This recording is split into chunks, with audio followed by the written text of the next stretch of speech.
Banyak ibu hamil yang baru saja melahirkan tetapi tidak tahu ciri dan tanda bahaya pada bayi yang baru saja lahir, khususnya pada usia 3 bulan pertamanya. Untuk itu, pada video kali ini saya akan memberikan penjelasan tentang ciri dan tanda bahaya tersebut yang mungkin dapat Anda lihat pada anak Anda nantinya.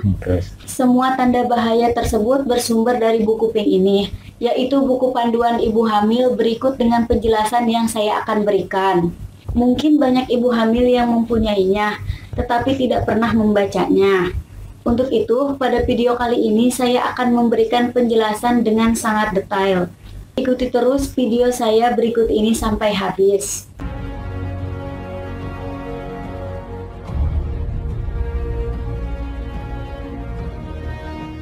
Di saat orang tua sudah merasa lega, di saat anak yang ia idam-idamkan telah lahir ke dunia dengan keadaan selamat, maka orang tua harus meneliti kembali apakah bayinya tersebut dalam keadaan sehat.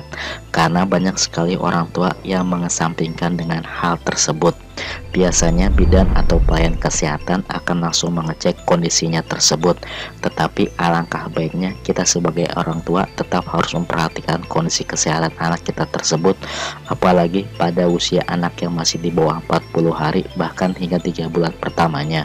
Untuk itu ada beberapa tanda berbahaya pada bayi yang bisa saya jelaskan kepada Anda semua dan harus segera dibawa ke pusat kesehatan setempat untuk selanjutnya ditangani secara khusus oleh dokter terkait. Bila Anda menemukan satu hal saja ciri-ciri yang terdapat pada bayi Anda, maka Anda harus cepat mengeceknya pada pelayanan kesehatan setempat. Yang pertama, tidak mau menyusu dalam jangka waktu yang sangat lama.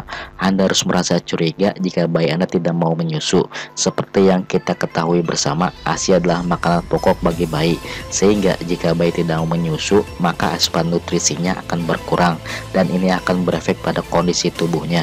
Biasanya bayi yang tidak mau menyusu ketika sudah dalam kondisi lemah dan mungkin justru dalam kondisi dehidrasi berat, atau bisa juga tanda ini dapat menunjukkan adanya gangguan pada efek menghisap pada mulut bayi, gangguan pada saluran cerna bayi, dan kandungan ASI, walaupun hal ini jarang terjadi, atau susu formula yang dikonsumsi bayi yang tidak dapat dicerna oleh bayi.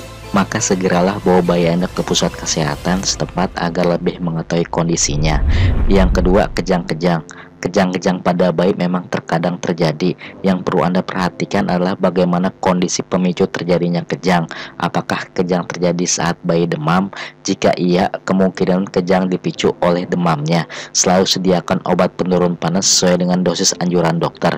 Jika bayi Anda kejang namun tidak dalam kondisi demam, maka curigai ada masalah lain.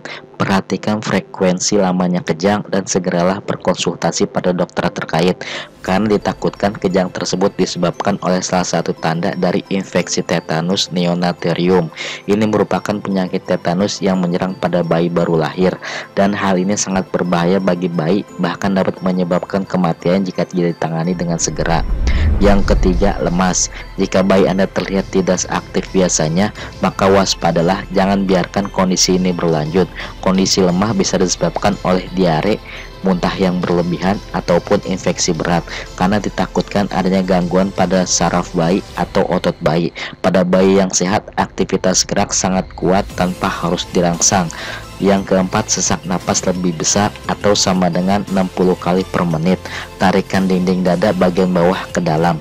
Sebenarnya frekuensi napas bayi pada umumnya lebih cepat dari manusia dewasa, yaitu sekitar 60 hingga 60 kali per menit.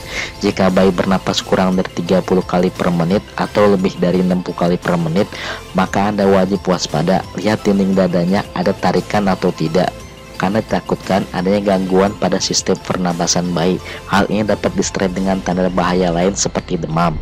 Yang kelima, bayi merintih atau menangis terus-menerus. Kita sama-sama tahu bahwa bayi belum dapat mengungkapkan apa yang dirasakannya.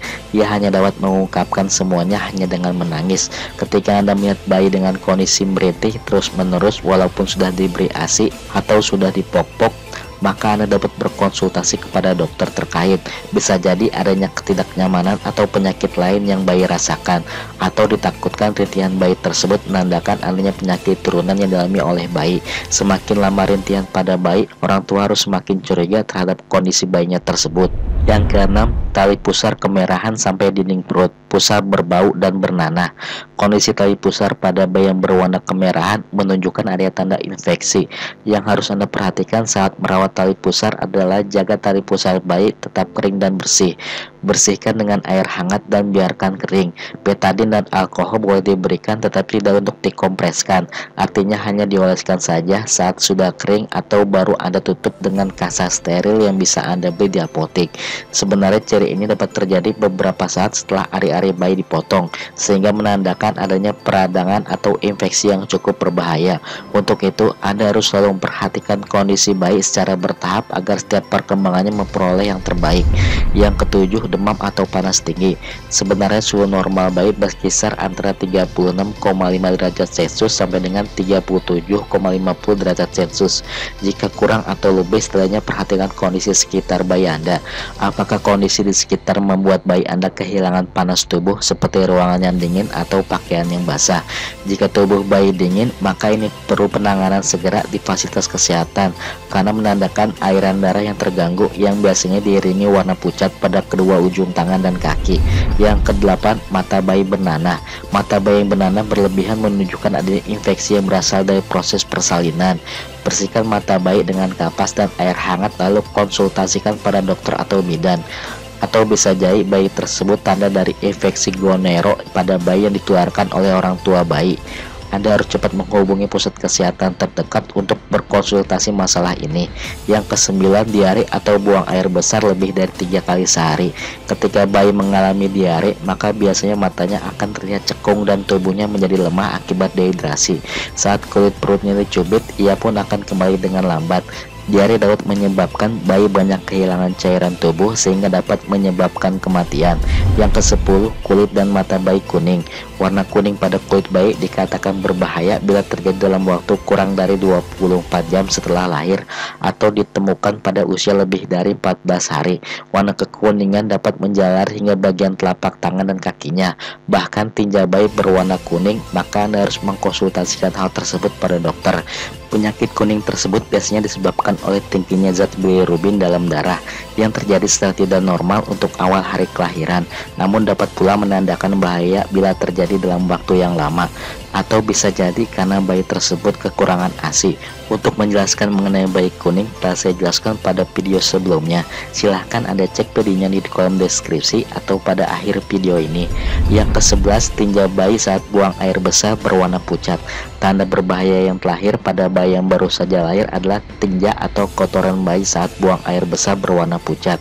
Sehingga jika bayi Anda mengalami ini, maka harus segera memeriksakannya ke pusat tempat kesehatan terdekat Anda.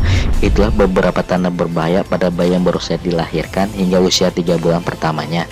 Semoga informasi ini bermanfaat untuk Anda semua. Jangan lupa untuk like, share, dan subscribe channel ini untuk mendapatkan notifikasi video terbaru dari saya. Terima kasih.